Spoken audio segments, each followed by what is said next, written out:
عرض سلامت و بهترین ضمن خسته نباشید. این فیلم رو میگیرم برای برنامه خوب یور تی وی.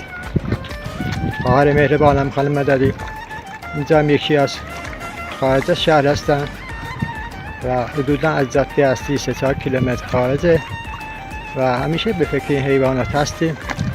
براشون اسکلت ماهی آب تهیه کردیم، انشالله که گشنه و تشنه نماند. واقعا لذت بخشه، نعمت برکت میاد خونام، خدا رو شکر میکنیم و همیشه به فکر این حیوانات هستیم. محمد یوسف هستم از تبریز.